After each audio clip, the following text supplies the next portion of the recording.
And I'd ask everyone to remain unmuted on hold questions to the end. And now we'll turn it over to our interviewer, Peter Filichia. Take it away. Hi, James. How are you doing? Hi, Peter. I'm great. I'm glad to hear it.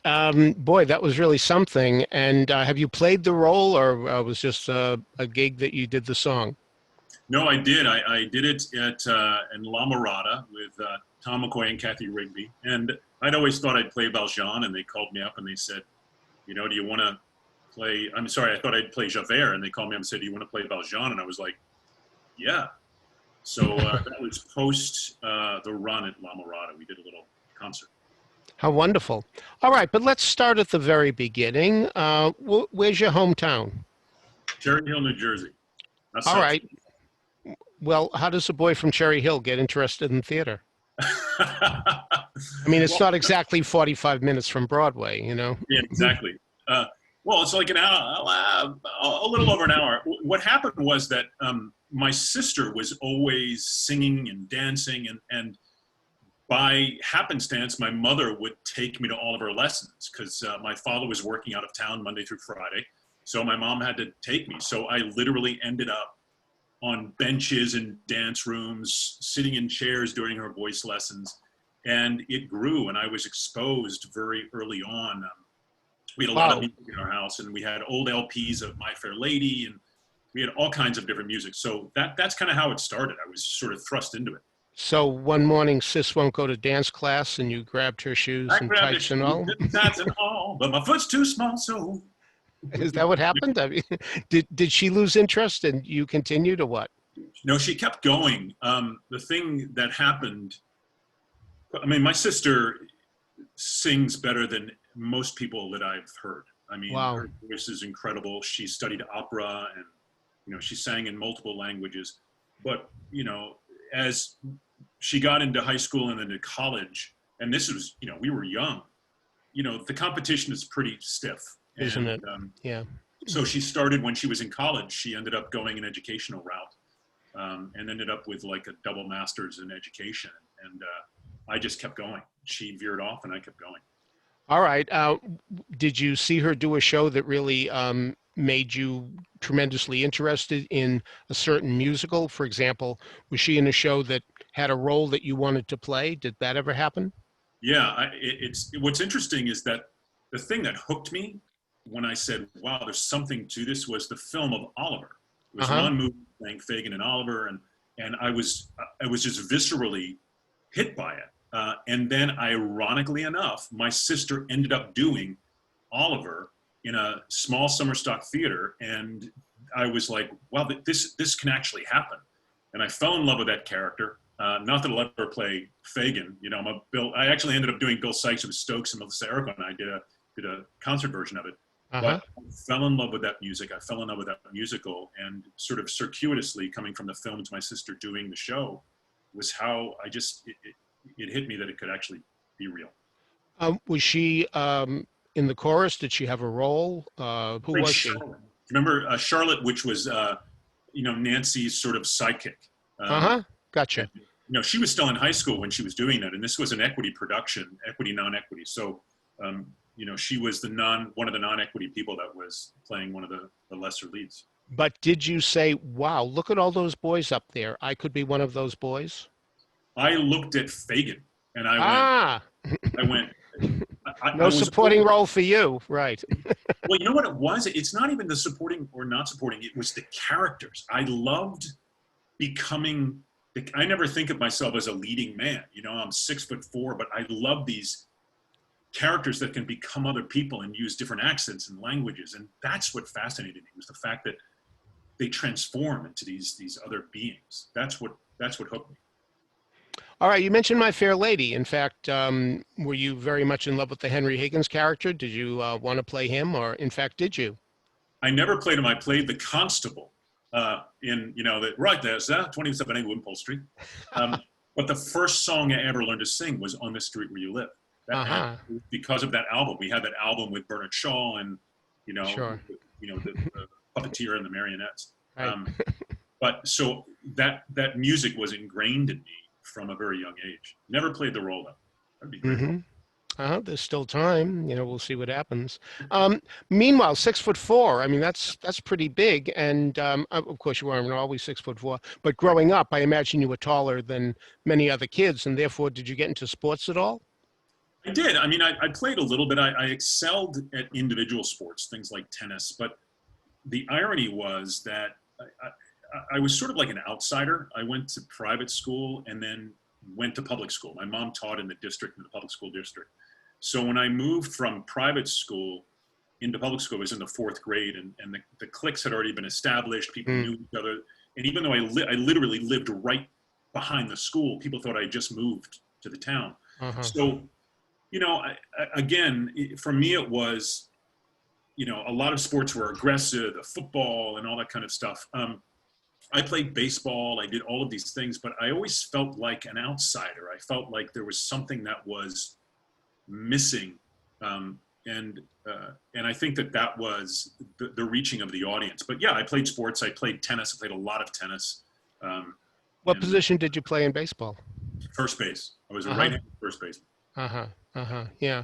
Well, there are similarities between theater and baseball. I mean, plays have runs, they have hits, and God knows they have errands, but that's another story. Anyway, all right. So now you mentioned a father. Was he in the business in any way, shape, or form? He was not. No, neither one of my parents were in the business at all. My mother was a teacher. My father was in construction. If you ever have you ever been to a Sears store on the eastern seaboard of the United States? My father was probably responsible for it being there. But my mother he basically was in charge of any Sears store from the day when the ground was leveled until it opened along the eastern seaboard, from I would say Virginia all the way up north on the east side. And my mother was an educator, but she had sang on the radio in the 50s. My father, North Carolina, my uncle had a band when he was younger with a guy named Roy Clark. So there was always music in the family, but that wasn't their profession. All right. Whenever I interview anyone, I always say, were your parents supportive? And the thing is that I have found a correlation between parents being supportive and success, and parents not being supportive and less success. I don't even mean financially supportive. I mean just emotionally supportive. Where did your parents fit in this spectrum? They wanted me to be happy and do what I felt was important for me. And so they were 100% behind whatever decision I chose. Oh, wonderful. So there was no, you're killing your father. Nothing like that at all, right? No, you should be a doctor. No, it was, quite frankly, I think because my mother had always had that, Sure. That musical thing. I was kind of living. Mother actually, he was like, "What are you doing?" I mean, he kind of understood it, and quietly proud. Here's a little quick story. He had cancer at one point, and he was on some sort of drug to deaden the pain a little bit, and they came into the ICU, and the nurses were like, "Well, where's your son?" He goes, "He plays the Beast in Beauty and the Beast." Of course he does. He goes, No. They thought he was. And that was the irony. He was super proud, but they were 100% behind him. That's great. So he did construction? Yeah. So basically, that's what it would be. He oversaw the construction of the stores, the Sears stores, from when the ground was leveled, to bringing in the contractors, running all of the crews. He was called a territorial field man. So okay. he ran the entire site. Okay. Now you mentioned a sister. Were there any other siblings? No, just my sister, 3 years older. Amazing. Now I remember when we first met, when you were doing Jane Eyre, that she sent you a sweatshirt, and embellished on the sweatshirt was the word Rochester, which she got from the city of Rochester, right, in New York, I imagine. Yeah, she did. So she was really proud of you and all that. Did your father live long enough to see you in Jane Eyre? He passed away in 1999. He did see me in Carousel. He did see me in Beauty and the Beast. But he passed. And then the first show that my mother ever missed was Tale of Two Cities, because she died in 2006. Uh-huh. So they didn't see me in Jane Eyre or past. My father didn't see me past that. So you were both the good guy and the bad guy in Tale of Two Cities, in a manner of speaking, because there you are. You were Sidney Carton, right? Yeah. And so he's the wastrel, and then he turns out to be a good guy who's very self-sacrificing, to Yeah. say the least. Yeah. How did that happen? How'd you get the part? Did they come running after you? Did you have to audition 17 times? What?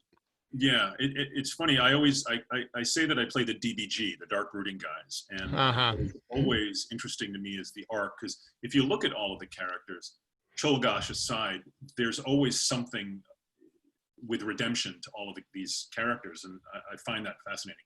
What happened was I was in the middle of Assassins on Broadway, and I got a call from my agent saying, they want you to do a reading of A Tale of Two Cities. And at that time, there were 3 versions of A Tale of Two Cities going around. And I literally went, which one? Uh-huh. And he said, well, it's this one. And I said, well, is there music? They said, yeah. So they sent me the soundtrack that they had recorded, which was a massively produced recording. And I listened to one song. It was called Reflection. When I finished that song, I picked up the phone and I said, I'm in. And, Wow. and that was how it went. And we did the reading and subsequently did all of the readings and workshops, and there we are. Wow. Now, when I was in high school, I made a list of the 100 greatest songs from musicals, and number 1 was Soliloquy from Carousel. If I had to make that list today, it would still be up there.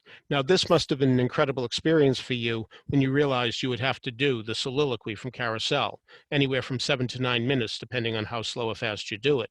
Yeah. So auditioning with it, did you have to audition with it? Was that the acid test that they gave you to see if you were right for the part? Yeah. And it was an interesting time. There's a great actor I met in Secret Garden. His name is Andy Gale, and incredible man. And we had done Secret Garden together. That tour was Douglas Sills, me, Audra, Andy Gale, Roger Barton. It was an incredible tour. Ann Ranolfson. And so when I got the call, I really wanted to dig in on this. So it was the song you had to do If I Loved You a little bit, but the main brunt was Soliloquy. And, I come from an acting background, and then I went into music. I went into singing. My undergraduate degree is in acting. It wasn't in music theater. So I approach everything as an actor. I like the words. So I sat with Andy for a good, I don't know how many sessions we did. And he really, really heightened my awareness of what that soliloquy was and is. And I went in, and that was the litmus test. There were 4 or 5 of us, and I ended up, fortunately, and I'm very blessed to have done it to get the role.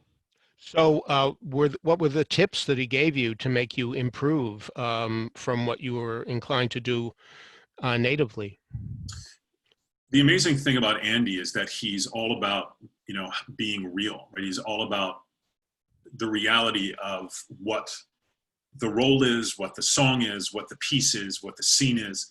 And I will never forget that he had a mirror in his hand, and I was in his apartment, and I was on my knees kind of down on the side, and we got to a point, and I always get emotional when I remember it. It's visceral. And he had that mirror, and he had the mirror pointing at me, and he's like, look at yourself, look at you. And he kept shoving the mirror in my face as I was singing. And what it forced me to do was rip away the veneer of any sort of facade that I was putting up, anything. And I had to look at myself for who I was, but also for who the character was. And I just remember bursting into tears. And then we went through it again and again and again. And it was that tearing away of the veneer, tearing away of the facade, which I think was the catalyst for me to connect with the role. I remember when I was finally working with the incredible Nick Heitner, that's what he wants. It's, he wants that realness. It's that rawness. And that I will attribute to Andy Gale. I'm grateful to him. Okay, but you say you majored in acting, and where was that, by the way? Hofstra University. I did my undergraduate at Hofstra. Okay, and while you were there, favorite roles included? Malvolio. Uh-huh. I did do Bobby and Company. Oh. But it was as a side. They did a couple of musicals a year, sort of on the side, but it was mostly. And I did The Great God Brown. O'Neill's play, The Great Uh-huh. God Brown, which I think, it was O'Neill's use of masks. Right. And again, about veneer, right? It's the social veneer of what we say with the mask on, and when we pull it away, that's the reality. It's interesting. I just made that connection. So, And I just made the connection. It may be one of the first shows we see since it has masks. there you go. Who Or the knows? Phantom. Would you guys see the thing? It was like Phantom, been wearing masks since the 80s, Sure. Yeah, I did see that ad in Times Square. If you go to Times Square, friends, make sure you stop and see that sign. It's most affecting. So, all right. So there you are. Now, was it because you did Bobby and Company that made you say, "Wait a minute, I can sing too"? I mean, I still have this voice. I should cultivate this. Well, it happened before. It happened when my sister was doing all of these classes, and I sort of went with her. Even then, okay. Yeah. So I sang, but I really didn't like sing. So after, I think it might have been 2 years after that, because I had done a couple of musicals, but it wasn't like big stuff. I'd done musicals in high school, right? The musicals. Like I played Barnum. That was my big role. With Robert Nation, who was our musical or theater guy at our high school. And but one summer I said, you know what? If I'm going to do this, I better study a little bit. And I think it was the summer of my junior year of high school, or I'm sorry, my junior year of college. Uh-huh. And I went back and I studied with this guy in my hometown, who was the choir director at the Methodist Church. And right after that, I auditioned for summer stock, and I was like, boom. And I realized that the musicals paid more. I had student loans. That's really the logistics of it. Isn't that something? Yeah. And so that's what happened. Have you kept in touch with those teachers by any chance? Bob Nation, I have. Yeah, he wrote in our high school in the back of my high school yearbook. I don't think he ever thought that I would amount to anything. It's like teachers like, sure, kid, go to Broadway. And he wrote, I want tickets to your first starring role on Broadway. So my opening night of Carousel, I sent him 2 tickets. Oh, how wonderful. Oh, yeah. That's really nice. That's great. Tony Awards, the year of Jane Eyre. Oh, that's terrific. So, in fact, were you doing a show when you were auditioning for Carousel? Were you working at the time? Did you have to leave one, or were you sitting at home, or what? Yeah, so I had finished Beauty and the Beast, and I was doing Milk and Honey off Broadway. Where? Musical at the Jewish Rep. Chevy Colton, is that production? Yeah. Yeah. Okay. I remember it happening. I didn't see it, but I remember it happening.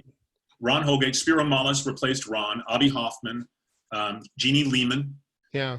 And so what ended up happening was, during that run, I ended up getting Shenandoah at Goodspeed. And so I left the run of Milk and Honey, and Michael Park, the incredible actor, came in and replaced me.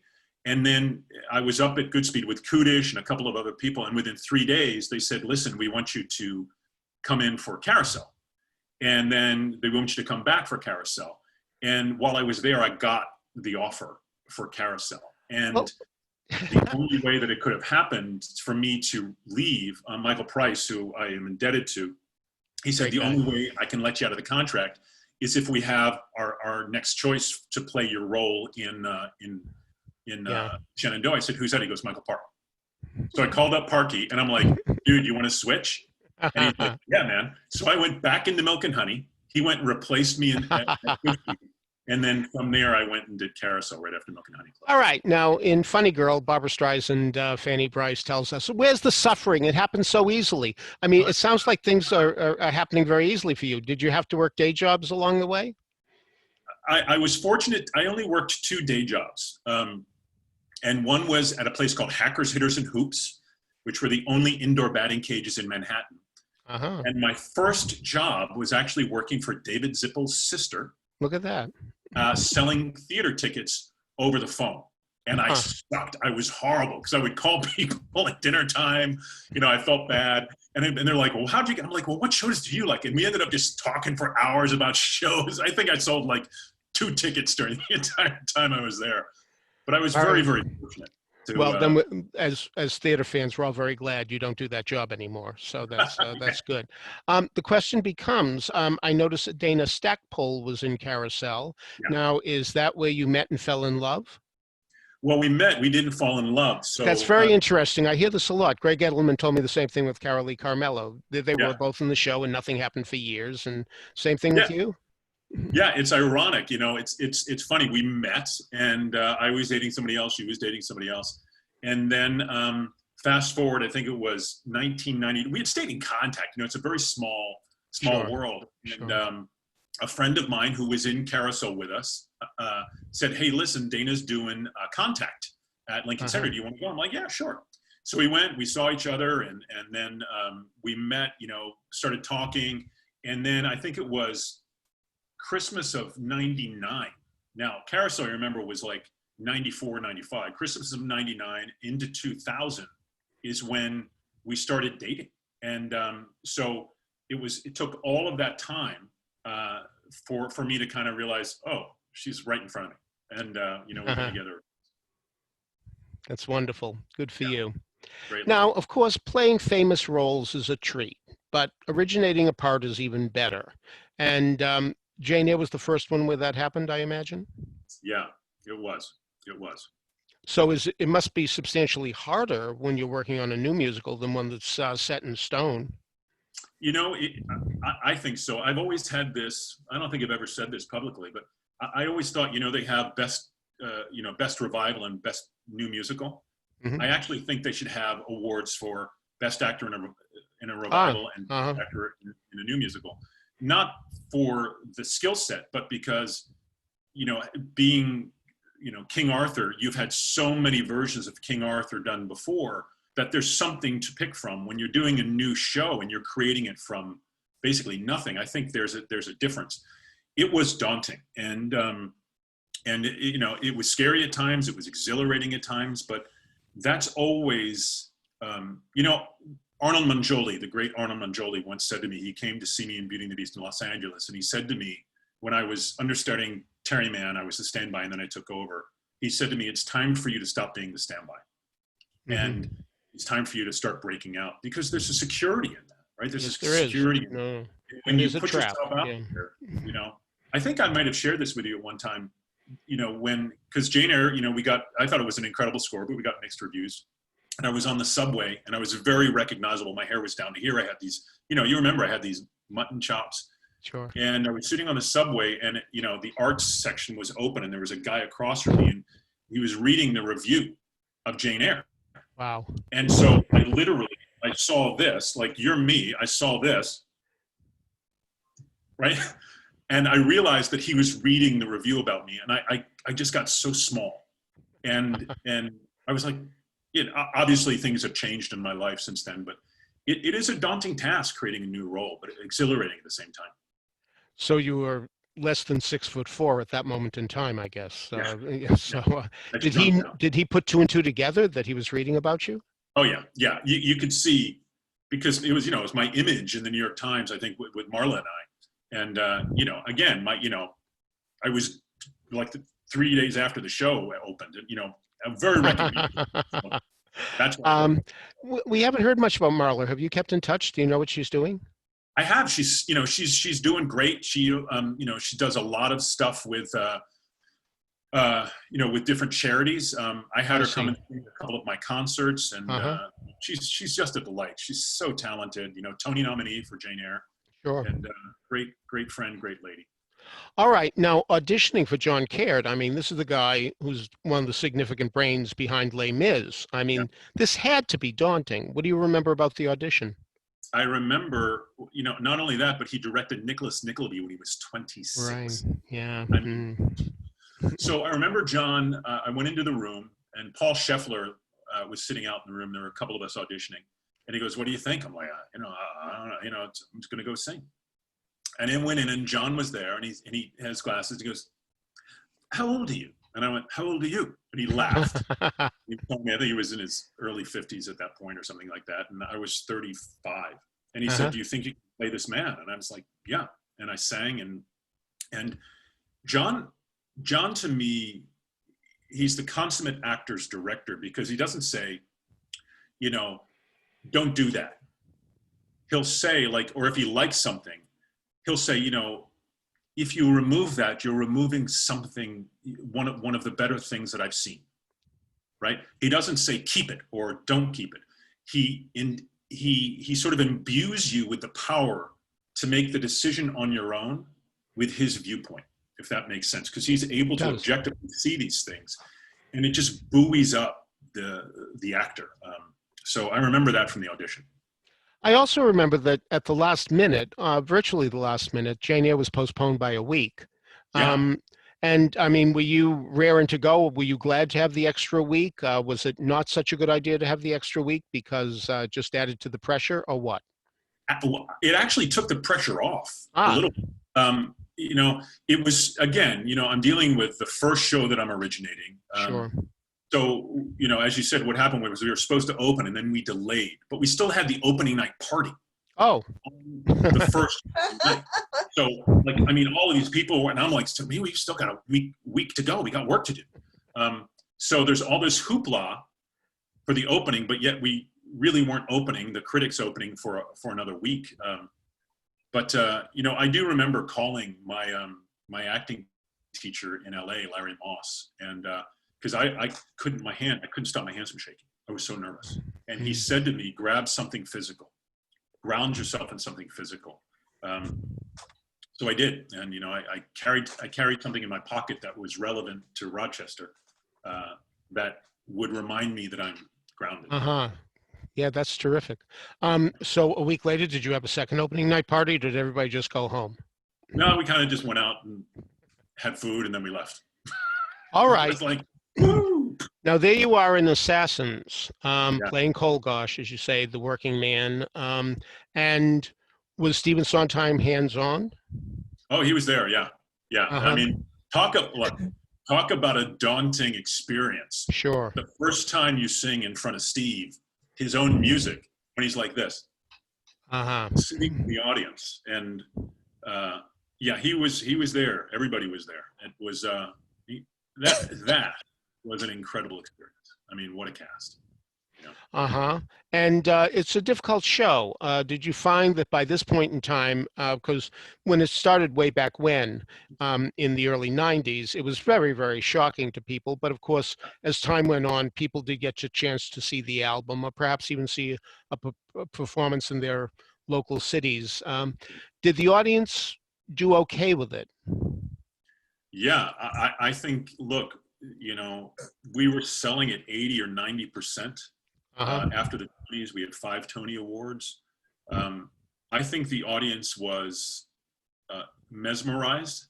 You know, John Weidman and Steve and Joe Mantello, you know, the idea behind this is that if you think about it relevant to today, prior to the Kennedy assassination, you never saw Roosevelt being carried from his wheelchair and put in his wheelchair. Right, indeed. Today, they'd be all over that. It would be like, let's see him at his worst. You bet. And the advent of cameras and media changed that. And, you know, there's the line that says, all you have to do is move your little finger and you can change the world. Especially if everybody's watching. And so during that time, and, you know, it's become even more relevant today, I think people were like, wow. I think the show was way ahead of its time, and I think it hit again at the right time. The audiences were, I think, impacted heavily by it.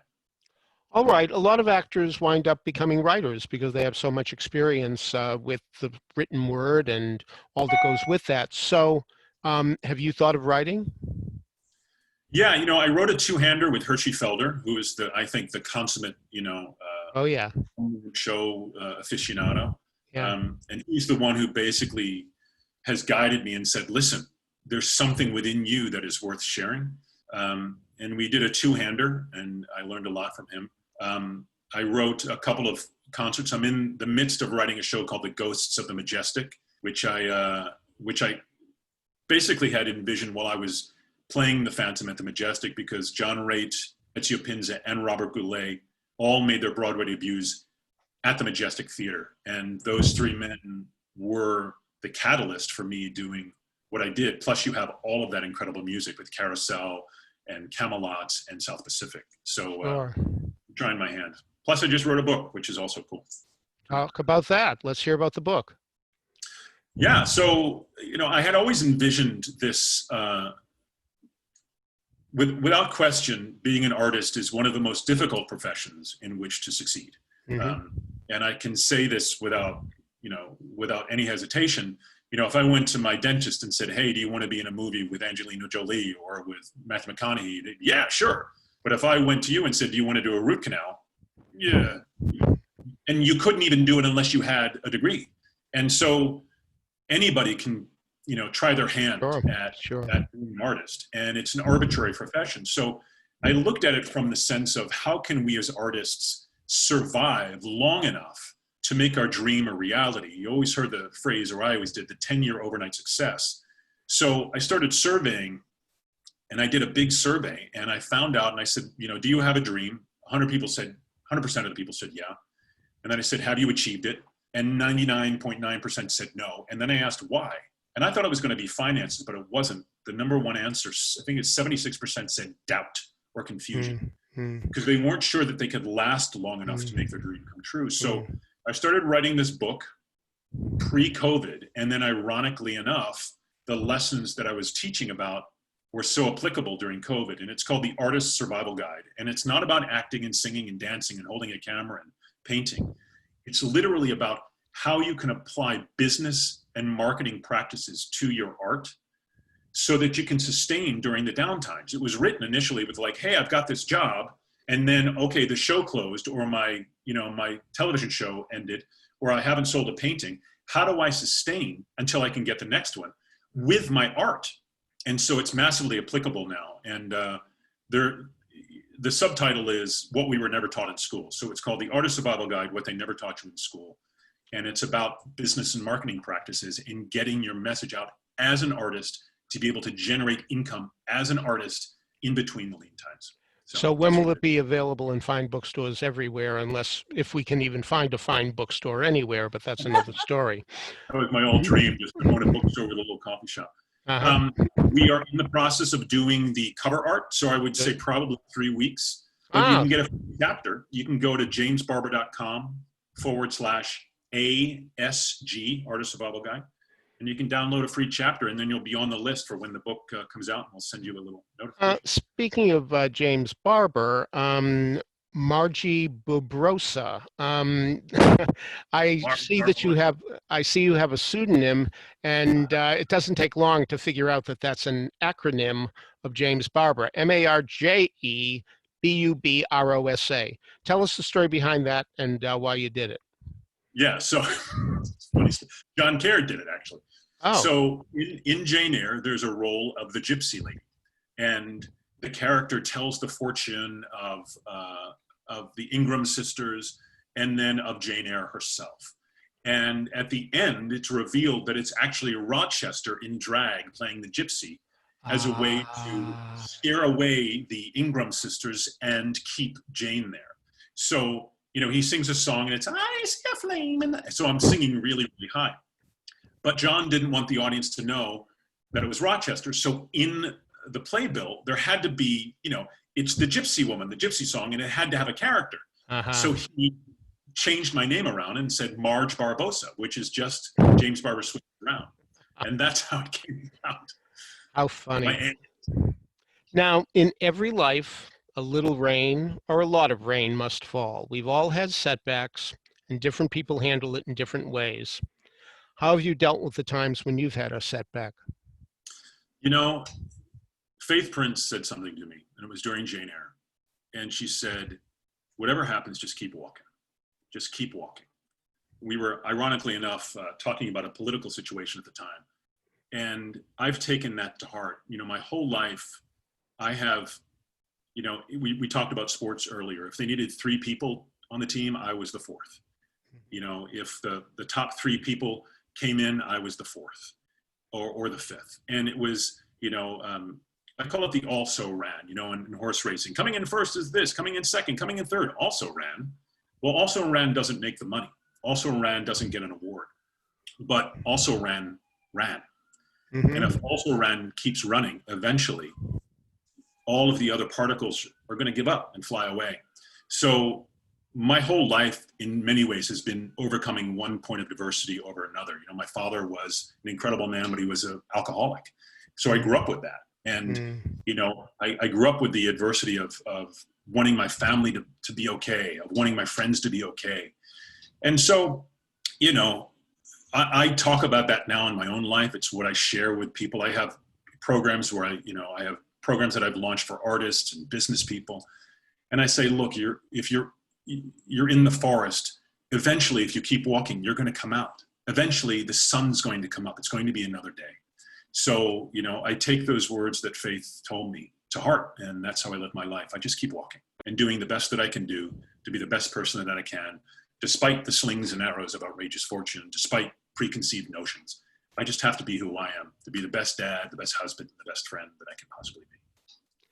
And interesting, it came from a person whose name is Faith. So let's open it up to questions. Is there anybody out there who would like to ask James a question? Feel free to unmute yourselves at this point if you have a question. We have none on the Q&A. Guess we've answered everything. I guess that's what that means. We didn't talk about how I almost got Peter to use a driver and hit golf balls from Chelsea Piers. Yes, we did do a story in the Star Ledger about James. And not just because he came from New Jersey, but because we wanted to do a story about a rising star. But yes, we did do a shoot at the Chelsea Piers where I thought you acquitted yourself very nicely that day. You weren't pleased with that performance? No, I hadn't played in a very long time, and I just thought it'd be fun to get out and do something different rather than go and sit at a restaurant and talk. I thought it'd be fun to go out. Sure. And Sure. Magda says that you can't unmute. Whenever I interview anybody for an article, I always say, let's pretend it's the day the article comes out. Before you start reading, you look to heaven and you say, God, I hope he put in the part about what? What would you really like to see in any interview about you? My favorite answer came from Linda Hart when she was doing Hairspray. She said, could you put in things that I actually said? That'd really be nice, indicating that she'd been burned somewhere along the way by journalists who didn't quite do that. So if this were an article, what would be important for you to have put in that article? He helped people.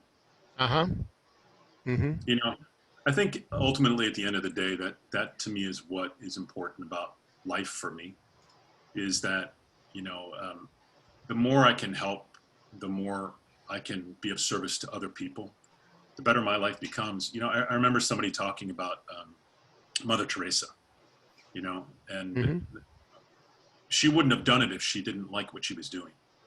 And when you think about people like that, I'm not comparing myself to Mother Teresa. No, I know you're not, but I get the parallel. I understand what you're saying. I get more joy out of seeing people succeed. I get more joy out of seeing people flourish and helping them to flourish than I do. My mother once said to me, she said, why, I would get auditions, and I remember auditioning for Vinnie Liff and Richard J. for the first time with Les Mis. And they said, do you see yourself as Javert? And I was probably 23. And I was like, well, I think I'm too young for Javert. And literally Vinnie went, but I was being honest. And I was like, my mother said, why do you do that? And I'm like, well, because he'd be better for the role. He'd be better for the role. Wow. And so, I always felt that it was better to be that way, and rather than push forward. So it's something that, I don't know if it's a fatal flaw, but I've done that my whole life, where I would literally push other people up, then push myself. It's a weird, I don't know. That's just how I am. I've got a few questions now. Good, here we go. So, go ahead, Magda. Okay, this is such a competitive business. Was there a role that you really wanted and it got away from you and it just shattered you? And what was it? That's a good question.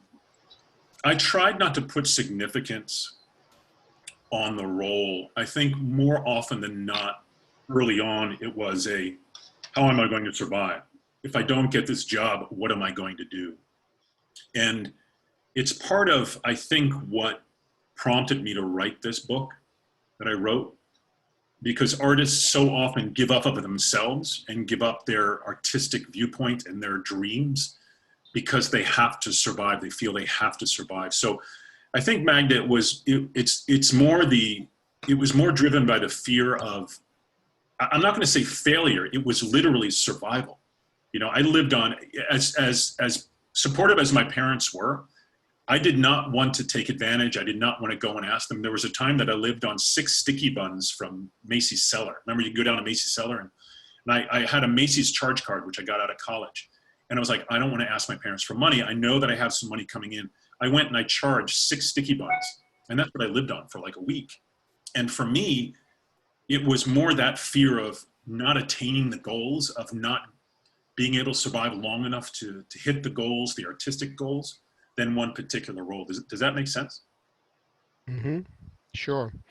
But it is a business where, indeed, you know, like in the movie of Glengarry Glen Ross, Alec Baldwin goes in and tells the men, first prize is whatever, second prize is steak knives, and third prize you're fired. And indeed, at least there, for the second prize you get steak knives. With being an actor, second place means you don't get the part, you don't get anything. Right. So it's really good that you have this attitude. And as I always tell people, you got to stay with it, because if you don't stay with it, then you know the dream is dead. It cannot happen. As long as you're still doing it, the possibility exists that that next phone call will change everything. I remember before The Sopranos happened, Bryan Cranston was doing chapter 2 in a small town in New Jersey, and he had no idea that his life was going to change so dramatically. But it happens very quickly. And James Gandolfini, when he got his Emmy, his first Emmy, said the same thing. You know, be prepared, actors, because it can happen right away. But it can't happen if you give up. It cannot happen. You're absolutely right. And, you know, look, I went to see Bryan Cranston in Network, and I was gobsmacked. The fact that he would do that on a continual basis. I think he is truly one of the greatest actors we have right now. And didn't borrow anything from Peter Finch. That's what was so wonderful. He made it entirely his own. And that really is something that you really have to appreciate. Yeah. Other questions? How are we doing with questions? I have a lot of question. questions on chat.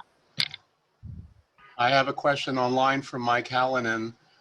James, your interpretation of Phantom of the Opera, the greatest performance I've ever chanced to see live on stage. What steps did you personally take to prepare taking on such an iconic role?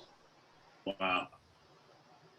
Yeah, that was a daunting challenge. You know, we talk about earlier, I mentioned, you know, having sort of a template, and Phantom is truly a template. You know, you have a structure within which you must fit for multiple reasons. Number one, because you are basically that quarterback of that team. You are the franchise, and people are coming and expecting a specific thing. Seth, who you know, is basically, he oversaw everything for the production for Cameron and how he gave you freedom to move within that box. And obviously, I had heard the music. I had been familiar with the music. I had seen the show, but I had to create something that was uniquely mine, which I think every Phantom has to do. You know, I was talking to Norm Lewis, who was my predecessor there, about how daunting physically the role is. I mean, it is, you're surprised because people say the Phantom's only on for a certain amount of time. He's actually on stage more than you think. He's just not visible, like stuck in the cross for the entire of Wishing You Were Somehow Here Again, stuck in this tiny cross, heat, hot. I mean, walking 1,100 steps and stairs per show, hiding backstage, you know, sitting in the Angel. It's a daunting physical challenge. So I didn't think of that part of it. I just thought I need to prepare vocally and I need to prepare as an actor. And so I took this as a petulant child, a kid who was, you know, harmed when he was younger, who grew up, you know, belittled and made fun of because of his disfigurement. He grew up in a circus and was literally basically a circus freak. And so I took those kind of emotional context and put that facade that O'Neill mask facade on top. They call it the Valentino wig, right? All of that, the idea of who he wants himself to be. And then when it's ripped off, my favorite scene in the entire show was that final layer where he was just bared. You know, it's that Andy Gale with a mirror. Everything was ripped off and it's just him. So it was a lot of preparation. It was a lot of listening to, you know, so many notes during that time. I actually started recording. And I have, you know, God bless him, I have about 2 hours of Hal Prince giving me notes from Phantom, which I will always keep. You know, Andrew was around, David Caddick. I mean, just, you know, Kristen Blodgett, David Lai, all the people that make that. They've been there so long that they have all of these nuances and these facets that they can share. And I basically tried to take as many of them as I could, assimilate them, and then create the character that I ended up creating. Other questions? Pat, did you have a question? I cut you off. That's all right. Of all the roles that you've played, of course, I saw you last in 1776, which I fell in love with you all over again. I didn't realize you were in the show, and all of a sudden I heard your voice, and I said, "Oh my God, that's James Barbour!" I quickly looked at my program, and sure enough, it was James Barbour. And but of all the roles that you've played, what would you say is your favorite role? And also, are any of your children interested in the theater? I'll answer the first one first. So, you know, I will say, because Peter came to see it 1776 as well, that role is pretty spectacular. I mean, I think that's one of the best written musicals we have is 1776. And, you know, it's not a starring role. I played Rutledge, and it's the only role that I've done multiple times other than Lancelot in Camelot. So just for the character and that song, that's incredible. I think I'm going to hold up two. Certainly Billy Bigelow in Carousel. You know, without question, an incredibly well-written score. Music that transcend. For me, people say, well, why is there music in musicals? It's because you can no longer speak the words. The emotional content of the scene has gotten so high that you can no longer speak them and you have to soar into music. It goes to another level. That truly, to me, is an incredible, incredible show, far ahead of its time when it was written. And then just because of the character and what he went through and what I was going through in my life at the time was A Tale of Two Cities, Sidney Carton. Because I ultimately think that it's the ultimate love story, A Tale of Two Cities. You know, here's a man who falls in love with a woman and goes to death, trades places with the man that she is in love with, and trades places with him so that he goes to his death so that she can be with the man that he loves, that she loves. I mean, how altruistic is that? And so I think those roles are the ones. In terms of my kids, yeah. So my wife, you know, my wife danced with Mikhail Baryshnikov and Nureyev at American Ballet Theater. Misha picked her out of SAB to go to ABT. And then she went to San Francisco Ballet, and when she was there, decided, hey, I want to try my hand. And they were auditioning classical ballerinas for Carousel, and she got Carousel and subsequently did 5 Broadway shows as a dancer, Moving Out, Contact, you know, Phantom, On the Town, and of course, Carousel. So my youngest daughter is my Bendy daughter. She is looked at her mom and said, I don't need to take ballet. She goes, why not? She said, because I know it. So she is the dancer and performer, and my oldest daughter has the most unique singing voice I have. It's incredible. It's like Jewel / Adele / Billie Eilish, and she writes her own music, and she's 12. And so she wants to do that, and we're going to support them all the way. Did she let you sing any of her music? She's so shy. You know, she's so shy about it that she kind of does it on her own. She's starting to branch out, but I don't know that I can even sing the way she sings. It's so unique. But both, ironically enough, my manager said, like, she saw pictures of them and she goes, I need to represent them. So they now have headshots. I'm hesitating to go that soon, but sure, I can appreciate that as well. Susanna Bowling, you had a question? I do. Right now, we have so many new performers that were just getting ready to launch their careers. And we have performers that are twiddling their thumbs going, what am I going to do? What advice would you give the performer now, knowing that theater could take about 5 years to come back? Yeah. What is your advice? That's great. You know, it's something that I talk about all the time, and I've started it really, really hard since COVID, because here's the reality. The reality, as harsh as it may seem, is that government subsidy will stop. There will be a time when you're not going to get unemployment, you're not going to government handout, and you have to survive. And you can survive with your art, and the answer is to create something. Create something and get it out. And there are ways to do it. It's why I wrote that book, because artists, I believe art heals. I think art changes the world. You know, after World War II, the first things that were rebuilt were the theaters.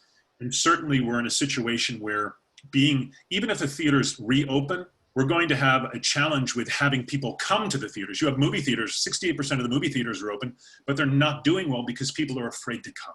So create something, create music, create a play. The advent of what we're doing here, there is no barrier to your expansion. I'm working with a guy, a great guy, on a one-man play. We've turned it into a feature film. We presented the one-man play on a Zoom, it wasn't a Zoom, it was on a virtual. With one email campaign, we had 2,500 people sign up to come and watch this play. And he is not a known actor. It is possible. And I was talking to, Magda and everybody before about, what we can do, and Pat as well. The idea here is that we don't know theatrically when things are going to come back. What I can tell you is that big shows are not going to turn a profit at 29 or 30% capacity. They're just not. Mm-hmm. However, can you do a one-person dance show? Can you do a one-person concert?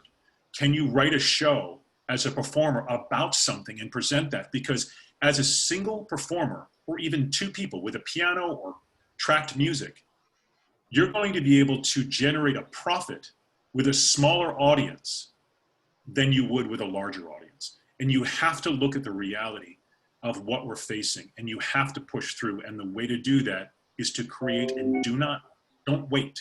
Create right now. Find something that you can do, because the world needs what you're doing. The world needs your voice, and it wants desperately to have that experience. So I'm so passionate about it. Sorry, I go on about it, but I think it's No. But it's so interesting that what you're essentially saying is think big and think small. Yeah. Look, Hershey Felder, the dear friend of mine, he's been doing this for so many years. And George Gershwin alone, Bernstein, it's him and a piano. Now, I'm not a Steinway concert artist by any means. What I do, I have a voice. So can I social distance with me and a piano? Absolutely. If I'm in a 200-seat theater and I'm at 30% and I'm selling a $50 ticket, is that profitable? Absolutely. You have to think of a way to economically, and this is the part where we disconnect often as artists, because we're not taught the business side. We have to look at it. Peter and I were talking a while ago, do I read reviews? Do we look at reviews? As a producer, you sort of have to. But as an actor, you don't want to. But you have to wear both those hats. Right now, you have to wear both those hats. So, can I elaborate to that question? Of course. Would you say at this point, the content and the things that need to be out there should be more uplifting and hopeful, rather than what cabaret and what a lot of the theater turned into, where it was all beating yourself up and beating other people up? Would you agree that right now it has to be uplifting and hopeful? I'll answer it this way. I never wanted to participate in things like that. And so our artists are going to choose their path, right? And, I'm not going to tell someone what to create or what not to create. What I do know from my own experience is that I don't feel as an audience member, I want to go to the theater and see something torturous. And I'm not saying like A Tale of Two Cities. I don't want to see something that derides other people, or there's so much volatility in the world right now, so much divisiveness, you, no, me, and finger pointing. And I think what we need to do is come together. We need to listen, because the only way that we're going to come together is to listen and go, why do you think that? Well, because of this and this. Oh, I might not have thought of that. I don't necessarily agree, but now I understand your viewpoint. Here's my viewpoint. And there can be a common ground. And so for my personal choice, you know, I want to create things that uplift. I want to create things that inspire. That's my job as an artist. My job as an artist, for me personally, is not to divide. It's not to separate. It's to unify, because here's the truth. I don't know who's coming to see my show. Am I going to discriminate based upon that political viewpoint, that gender viewpoint, this, that? If we did that, I'd have like 4 people in an audience, you know? And so I think we have to be open and realize that art, to me, is a means to express and change and uplift. And certainly people are going to write what they're going to write. We can't dictate that. But I think uplifting messages will go a long way. And can I join in on You this? mentioned Tale of Two Cities. Foster Hearst said he liked the Tale of Two Cities, but didn't get a run. What did you think of it? I loved A Tale of Two Cities. Look, you know, again, from a business standpoint, we had first-time producers, right? Coming into a very, very powerful world. We also had, it was 2008 when we had 9 Broadway shows close in one day. You know, the economy crashed. I think that, you know, going back, you know, it was couched as the revolution. And typically, if you go back and look at shows that are about war, that have the title in them, you know, Les Mis didn't say, you know, a battle.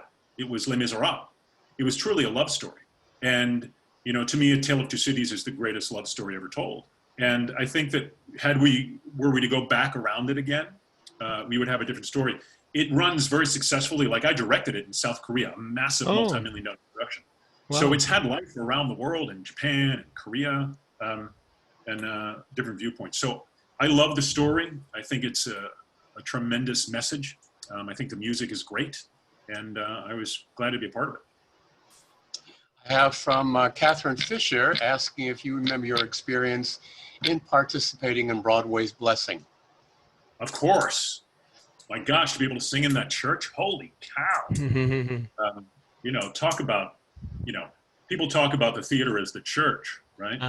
It was my church. That was literally, no, you don't need a microphone, you don't need an application. And it's like, I want to do just a Christmas concert in some giant cathedral. I think that'd be awesome.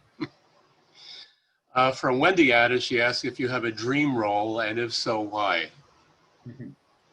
You know, I've been asked that question, and I always respond with the one that has yet to be written. That, you know, we talked about this earlier about the Tony Awards and, you know, Best Revival and Best Actor Revival. I like creating. I like exploring, and I think that is why I ended up becoming an actor. I used to disappear into my backyard when I was a kid and create all of these characters and go to all these different places. And I realized as an actor, I can become all of these things, even if just for a brief second, and then move on, become an astronaut or an astronomer or whatever. And I like the idea of creating and finding something new. So I don't know. I think something that is yet to be done. James, you have a question? Yes, I'm joining in from Los Angeles, and I thank Pat Addis for yeah, and I'm thanking Pat for just making this available to me, and I'm enjoying this tremendously. I'm agreeing with so much of what you're saying. As someone who writes poetry, I take my work to the world, standing on a stage alone. You know, this is important. I also I grew up one of 13 children, and wow. the only way we went to college was through sports. So I played all 3 in high school, in college, even had a tryout with the Yankees. I mean, I went all the way. And the question I'm going to ask has to do with how I learned the failure and successes of competition. in the sense. And I got into poetry. I was studying pre-med, but I got into poetry because I wanted to do what you said. I wanted to take it to the world. I wanted to change that world. I like what Pat's saying about the uplifting part of it, to be that voice. So Somerset Maugham once said that the mediocre artist is always at his or her best. The true artist is the one who's not afraid to take risks, to fail. Yeah. What in your career, and it's been a wonderful one, that's why I'm enjoying this. We had so much in common with the sports and all the rest of it, but what in your career, what in your theater life have represented those two, that idea of taking risks? Which one was that moment? You know, it reminds me, you know, Stephen Pressfield, who wrote The Legend of Bagger Vance, wrote a great book called The War of Art, not the Art of War. He did a pun on it. And he talks about the professional versus the amateur, and the fact that the professional artist will be, you know, dealing with, you know, constant criticism, you know, sleepless nights, rejection. And it is what you do with that. I think the risk was, quite frankly, for me, I was the white hat wearing, pick up that trash, don't do drugs, don't smoke, don't drink kind of guy. And when I got into the industry, I realized, whoa, this is a different world. And so the risk, I think, was making the decision to keep going, because I didn't have a safety net. You know, I had a degree, but I had a degree in theater. And I never thought about doing something else. And I was pushed forward by this unspeakable energy, this drive. And I always knew that if the ashes were covering that flame that was within me, that, you know, something would breathe air on those embers and ignite the flame. Whether that was one person's word or one person's response, or, you know, Vinnie Lift saying something to me just off the cuff, and I went, wait a minute, there's something here. And those moments of inspiration that I would take, because I joke that I call myself, you know, I'm like a Broadway outsider. And I truly, I think that people may think that of themselves all the time. They don't really fit in. You know, am I really a part of this? You know, like, I don't feel like I fit in. But as I kept going and going and going, I realized that I felt like there was a higher purpose for me to get a message out. Whether that was, you know, my mother saying, go get the message out, or just trying to uplift the world. So I was faced with those daunting challenges. And the risk, I think, was when something would stop or when a job would end, not resting and not saying, okay, I'm done. I need to keep going. I need to throw the rope and keep climbing. So that I've often said that people who don't have something to fall back on often don't fall back. So it is about keeping going. I agree, Peter. We have two more questions. Susanna, you had another question, and after that, Pat Addis. I do. With all the brand new songwriters that have been coming out recently, is there any songwriter or team of songwriters that you would love to work with? From now on, these eyes will not be blinded by the lights. From now on, what's waited till tomorrow? Maybe if he's doing Music Man, while Greatest Showman opens, I'll get a shot. Hey, they're making that into a show. I hope they should. It's incredible. And you better do it, I'll tell you that. Pat, you had something you Yeah, posted?